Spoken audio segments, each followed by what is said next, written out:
ça doit être extrêmement difficile pour un acteur et une actrice d'avoir une relation saine avec son corps parce que vous êtes jugé sur votre corps et en plus, vous êtes jugé par une caméra. Ouais. Fait que vous devez plaire à une agence de casting, à des réalisateurs et à des lentilles de caméra qui ne pardonnent pas. Non. Ah, mon Comment c'est le métier d'acteur et le lien avec son rapport aux troubles alimentaires et l'anorexie? Comment c'est? C'est une thérapie, là, ma foi, ce podcast. OK, je vais être super transparente parce que, oui, absolument. Parce que je pense que peut-être ça peut aider, puis je pense que c'est important. Mm-hmm. Moi, mon trouble alimentaire, je sais exactement pourquoi je l'ai développé. Moi, je suis une enfant de la télé. J'ai commencé à l'âge de 5 ans. J'ai travaillé beaucoup, ça marchait mes affaires. J'en mange de ce métier-là. Il n'y a personne dans ma famille. Je suis tombée là-dessus vraiment par hasard, mais j'adorais ça, OK? J'étais super performante, super focus. Travail. J'étais la petite face qui était partout qu'on voulait. Là. J'étais à saveur du mois pendant toute mon enfance. Arrive la puberté, l'adolescence, paf, plus rien, plus de contrat. J'ai 11 ans puis je suis une has-been. Puis tu sais, j'ai maturé vraiment vite, je pense. J'ai grandi entourée d'adultes, j'ai eu un travail, j'ai eu des responsabilités très tôt. Fait que dans ma tête, je suis une has-been puis je ne reconnais plus ma propre valeur. Parce que, ben, comme n'importe quel adulte, souvent, et malheureusement, je pense, la plus grande source de valeur que je me donne, c'est celle liée à mon travail, à ma carrière. C'est là où c'est là où je reçois la reconnaissance. Puis, je suis un peu devenue une bébite de foire, dans le sens que j'ai été dressée pour plaire. Moi, je suis un caméléon. Je suis capable je pense avoir une très bonne intelligence émotionnelle, ce qui fait que je lis très vite les gens, et ça depuis très petite. Je comprends très vite ce qu'ils attendent de moi, ce qu'ils veulent de moi, puis je leur offre. Le danger avec ça, c'est que c'est super vicieux parce qu'à un moment donné, tu te perds. Moi, quand je suis tout seule avec moi, là, puis que j'ai plus personne à qui plaire, je suis qui? Je veux quoi? Moi, pour moi, ça s'est mis à être vraiment fucking flou. Ce sont des questions que tu te poses à 23 ans, pas à 11. Ouais, à 11. 10, 11, OK? Crise identitaire à 11, là, je me rappelle, c'est ma fête, je pleure. Je pleure. Je vieillis, je vais rester une enfant. Ça va bien, ma vie. Ma carrière, tu comprends? Ça n'a pas de bon sens. Mais, puis pourtant, mes parents ont tellement tout fait pour essayer de me préserver de ça, mais qu'est-ce que tu veux? Fait que mon corps se met à changer, puberté, plus de contrat. Je suis une has-been, puis j'associe ça au changement de mon corps. J'ai plus mon corps d'enfant, je ne suis plus belle, je ne suis plus mignonne, je ne suis plus vendable. Alors, j'essaie de retenir mon corps d'enfant désespérément.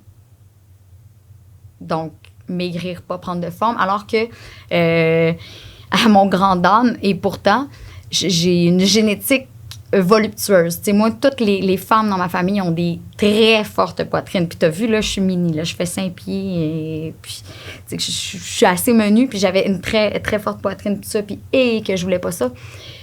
Puis bref, j'arrête de travailler, développe mon trouble alimentaire clairement pour ça. Je me remets à travailler une fois l'adolescence passée, mais les dommages sont faits, puis c'est rough, puis tu vois les autres qui jouent, puis tu compares, puis tu veux, puis... Tu sais, le truc aussi avec ce métier-là, c'est que c'est pas juste un métier, hein, c'est une passion. Ça fait doublement mal quand tu travailles pas. Puis tu sais, je t'en parle à un moment où ça fait 5 ans depuis que j'ai eu ma fille que j'ai pas travaillé, là. C'est tough comme métier. Il y en a des bons acteurs, des bonnes actrices au Québec, puis on est un petit milieu. C'est dur de faire sa place, puis je suis pas toujours prête à faire ce qu'il faudrait pour la faire. Je comprends. Fait que trouble alimentaire est parti de là. Puis je te dirais qu'après, c'est vraiment un jeu de regagner confiance. Puis, tu sais, j'en ai parlé un petit peu. Ça fait partie aussi des raisons pour lesquelles, après avoir fini d'allaiter ma fille, j'ai eu une réduction mammaire. Que je suis super contente, pour vrai. Moi, ça m'a vraiment aidée. Puis, tu sais, c'est aussi quelque chose que j'espérais qu'il change un peu la dynamique par rapport à mon corps, par rapport à ma vision de moi, par rapport à la façon aussi dont mon casting était très sexualisé. Souvent, je jouais les petites tannantes, la fille avec qui le gars trompait, le bon gars, la pas fine, la séductrice, la menthe, la prostituée. Bon, name it. J'ai été beaucoup là-dedans, dans cette espèce de carcan-là. Puis, je voulais aussi en sortir. Commencer demander qu'on se fasse demander de jouer ça? Ben, moi, j'ai vraiment pas très peu de pudeur. Étonnamment, là, malgré mon trouble alimentaire puis tout ça, mon inconfort par rapport à mon corps, il est par rapport à moi, pas par rapport aux autres, parce que en général, je sens plutôt de la bienveillance, je te dirais. Fait que ça, j'ai pas trouvé ça tant confrontant, ni la nudité, ni les scènes de filles sexy. Je me suis même amusée là-dedans. J'aime ça être sexy dans la vie. Tu sais, je me considère comme une féministe pro-sexe, dans le sens que pour moi, pour être une féministe, t'es pas obligé de porter un col roulé puis des pantalons, là. Tu peux être sexy puis vivre ta féminité à fond la caisse, puis même l'exploiter, comme on disait, sur OnlyFans, whatever. Je suis totalement derrière ça. C'était juste le fait d'être tout le temps dans C'était juste le fait d'être juste ça, le même type de rôle. Puis, tu sais, moi, j'aime ça jouer. Il y a comme un moment où tu veux prouver ta valeur comme actrice. Puis quand t'es tout le temps dans les mêmes trucs qui sont comme près de toi ou la girl next door cute, c'est redondant puis tu peux moins le faire. Malheureusement, j'ai pas encore eu cette... Ouais. Puis le but, tous les acteurs vont dire, ils veulent jouer des personnages. Transformation! Ben oui. C'est ça qui est le plus trippant, c'est ça. Puis t'as été super généreuse là, de ton partage. Ah, t'es gentille. Qu'est-ce que tu dis à des parents qui veulent inscrire leurs enfants dans des agences de casting, qui veulent que leurs enfants soient acteurs?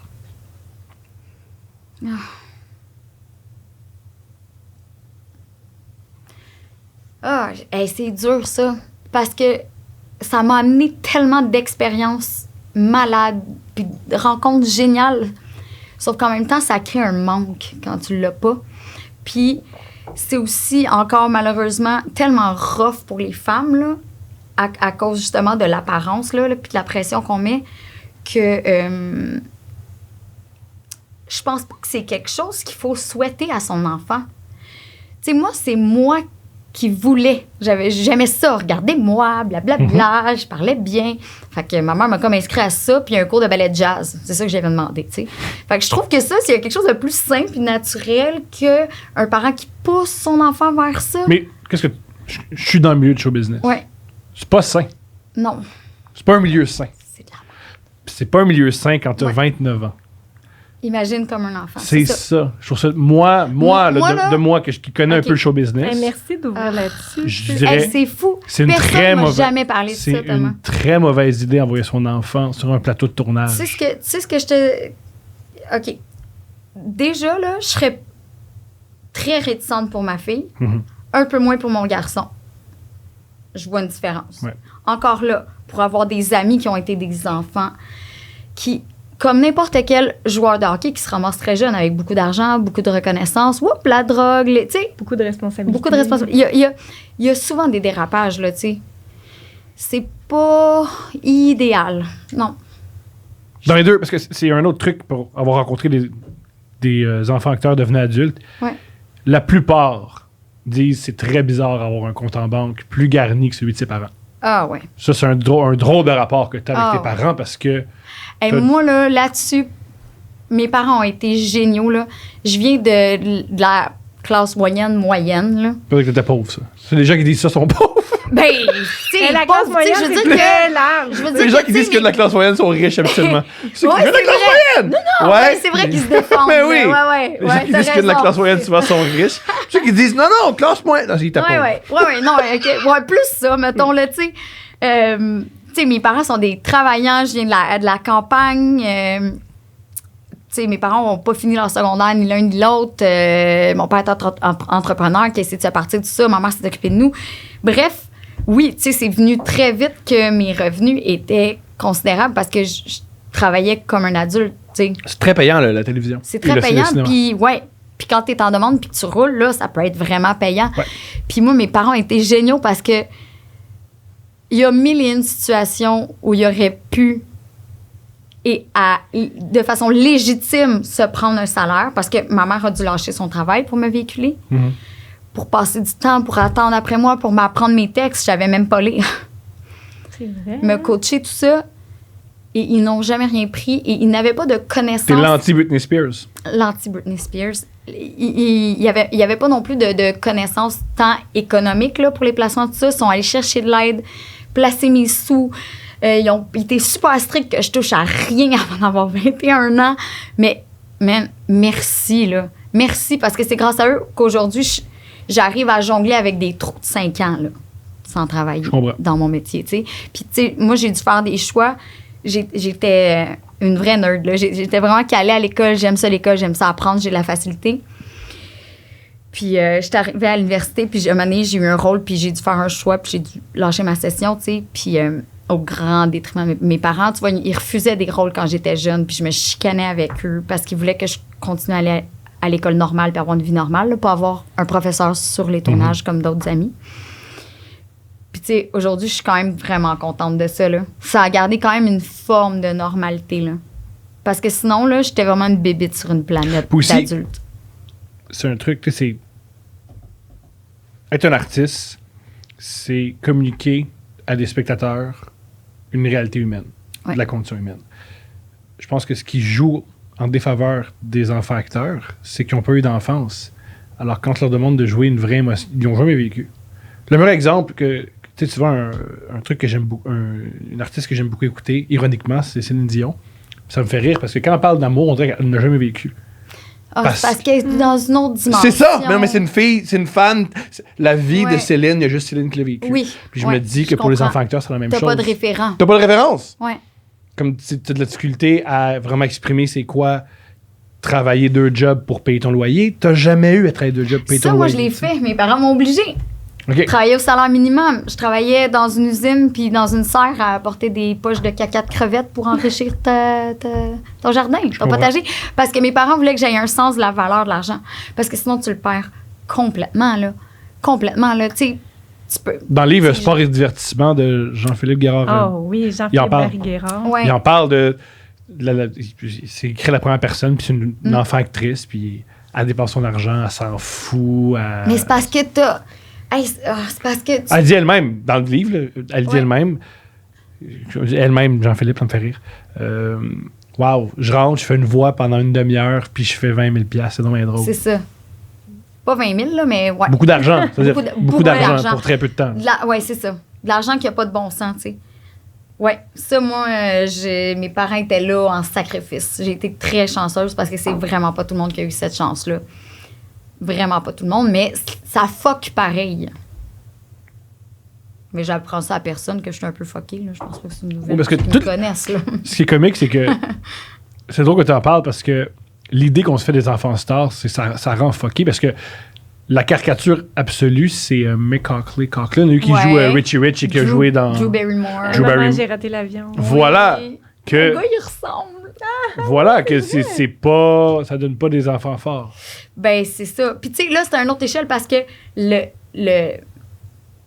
monstre de fame hollywoodien est fois 1000. Puis international, tu peux même... Et moi, je voudrais même pas... Je sais pas comment ils font, tu sais.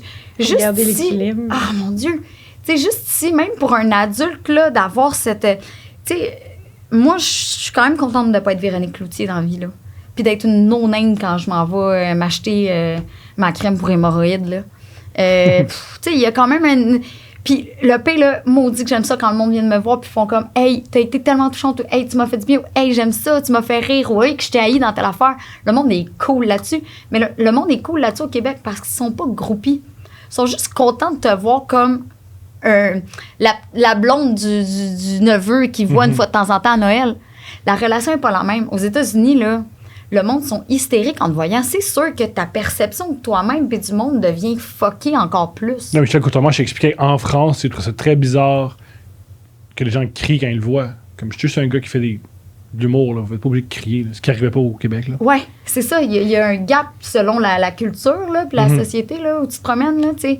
Ouais, en France, tu vois, moi, je suis allée faire un truc pour... c'était le 100e de la victoire de Vimy. Écoute, les Canadiens sont venus intervenir durant la Deuxième Guerre mondiale pour combattre les Allemands sur ce front-là. Puis je suis allée faire une commémoration là-bas, puis il y avait Béatrice, il y avait Cœur de pirate qui était là aussi. Oh, là-bas, là, Béatrice, c'est fou, là. Puis il fallait vraiment y être pour réaliser que c'est une autre game. Puis je trouve ça cool, puis je suis contente que comme société, on glorifie pas tant notre monde. On reste quand même un peu critique, puis friendly, relax. Je trouve ça vraiment génial, puis respectueux. Vraiment cool. Ouais. Ouais, pour avoir traîné beaucoup de temps avec Mike Ward, le monde fait « Hey, Mike, comment ça va? » Ah ben, OK, cool. That's C'est it, tout. c'est ça. C'est pas bizarre. Non, puis il n'y a pas d'hystérie ou de C'est très amical. Oui, très amical. Puis Un peu ça, comme, je le connais, lui, mais tu l'as Oui. jamais rencontré. Exact. C'est très sain, je trouve. Le monde C'est arrivé est hier, vraiment Steph cool. puis moi, on était dans un show, puis un gars, il fait « Hey, comment ça va? » Puis on a fait « Allô, on se connaît? connaît. » Ben, tu fais un podcast? Ouais, mais oui, mais moi, je sais pas t'es qui. Faut quand même que tu te présentes, là. Tu peux pas juste me dire comment je vais, Ils ont comme si c'était un vieux l'impression- cousin. Ils ont l'impression de vous connaître, comme si c'était des amis. Mais tu sais, moi, je suis pas beaucoup connue, là. Vraiment pas tant, là. Nous, Fait non, moi que non plus. Le monde est souvent juste comme... T'es-tu ensemble en maternelle depuis moi? Puis je suis comme... Parce que non, je viens de Saint-Denis-sur-Richelieu. Gars, je vais te viens dire, avec là, 4 autres. Quand je veux pas parler à quelqu'un, je dis que je suis Louis T. Non. Ça passe. Aïe, aïe. Oh, c'est fucking Ce qui est drôle. cool, c'est vu que Est-ce que Louis T- Louis le sait? Non. Oh! C'est Ce qui est parfait. cool, je choisis Louis T. Un, j'y ressemble. Ouais. Et deux, il parle beaucoup qui est autiste Ouais. et qui a la difficulté à interagir avec, à communiquer. Ouais. Fait que les gens, ils font, il faut laisser tranquille. Oh, c'est ça reste la bulle. Hey, pauvre Louis. Je Oh, pense que je merci texte Louis. tantôt. Merci Louis. Merci de me ressembler et merci de parler de ta condition. Ça me permet d'avoir la paix quand je veux avoir la paix. Tranquille.